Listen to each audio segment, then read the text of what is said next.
제4장. 아담이 그의 아내 하와와 동침하매 하와가 임신하여 가인을 낳고 내가 여호와로 말미암아 득남하였다. 그가 또 가인의 아우 아벨을 낳았는데 아벨은 양치는 자였고 가인은 농사하는 자였더라. 세월이 지난 후에 가인은 땅의 소산으로 제물을 삼아 여호와께 드렸고 아벨은 자기도 양의 첫 새끼와 그 기름으로 드렸더니 여호와께서 아벨과 그의 제물은 받으셨으나 가인과 그의 제물은 받지 아니하신지라. 가인이 몹시 분하여 안색이 변하니 여호와께서 가인에게 이르시되 네가 분하여 함은 어찌 됨이며 안색이 변함은 어찌 됨이냐.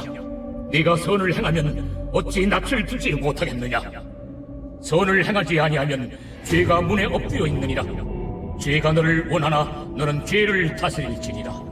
가인이 그의 아우 아벨에게 말하고 그들이 들에 있을 때 가인이 그의 아우 아벨을 쳐 죽이니라. 여호와께서 가인에게 이르시되 내 아우 아벨이 어디 있느냐. 내가 알지 못하나이다.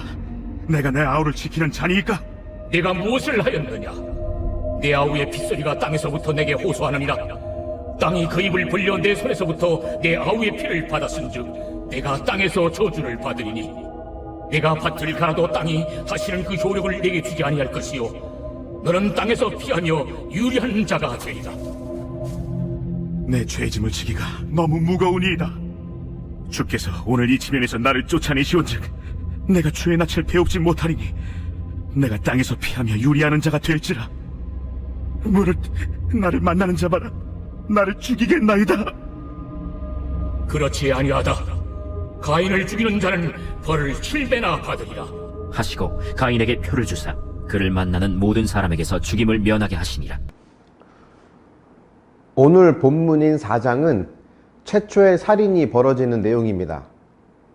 아담과 하와의 범죄로 인해 생긴 죄가 점차 확장되고 심해지는 것을 보여주고 있는 것이죠.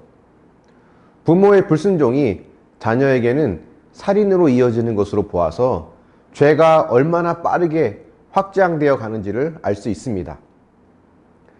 살인이 벌어진 그 계기가 된 사건이 바로 예배라는 점도 우리에게 시사하는 바가 큽니다.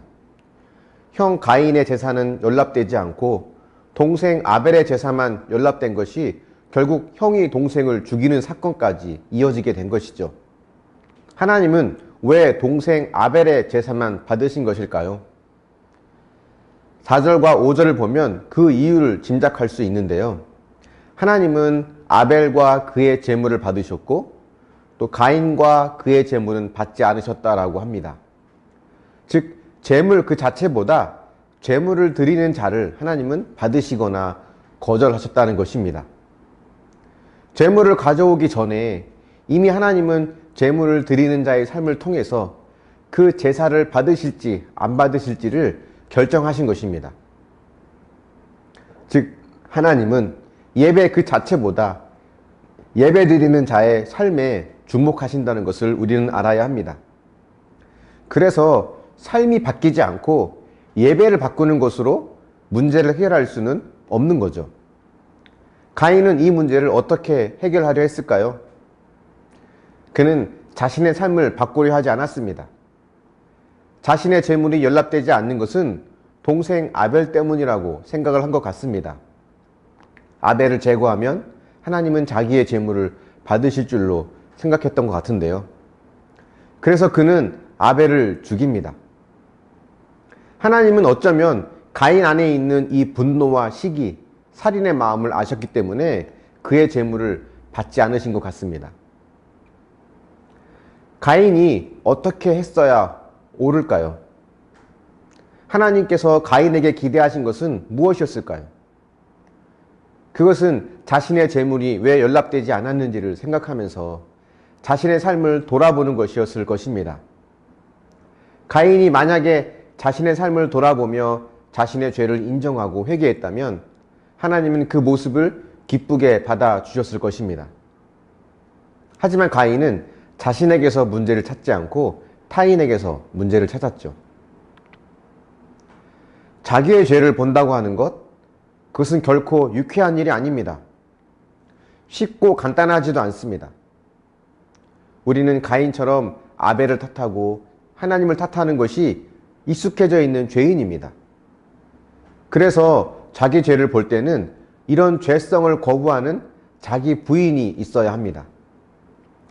자기를 부인하지 않으면 결코 죄를 볼 수 없기 때문입니다. 하지만 자기 자신을 부인하며 자기 죄를 보는 자는 하나님께 회개하며 나아가게 되죠. 그래서 최고의 제물, 최고의 예배는 자기 부인입니다. 로마서 12장 1절에서 바울은 이렇게 말하죠. 너희 몸을 하나님이 기뻐하시는 거룩한 산 제물로 드리라. 이는 너희가 드릴 영적 예배이니라. 나를 제물로 드리는 자기 부인이 하나님께서 기뻐하시는 예배인 것입니다. 여러분, 자기 부인의 진정한 모델은 누구입니까? 바로 예수님이죠. 십자가를 지고 끝까지 자신을 위해 능력을 행하지 않으시며 하나님의 뜻에 순종하신 예수님. 겟셋만의 동산에서 내 뜻대로 마시고 아버지의 뜻대로 할 것을 기도하신 예수님. 우리는 100% 할 수 없는 자기 부인의 삶을 우리 예수님께서는 다 이루셨습니다. 그래서 우리가 주님을 의지할 수 있는 것입니다. 저와 여러분이 완전한 자기 부인을 통해 자기 생명까지 내어주신 그 사랑을 힘입어서 우리도 우리를 하나님께 온전한 제물로 드리는 참 예배자가 될 수 있기를 축원합니다. 묵상해 보십시오.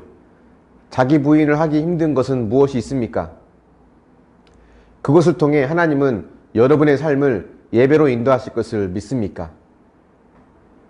기도하겠습니다.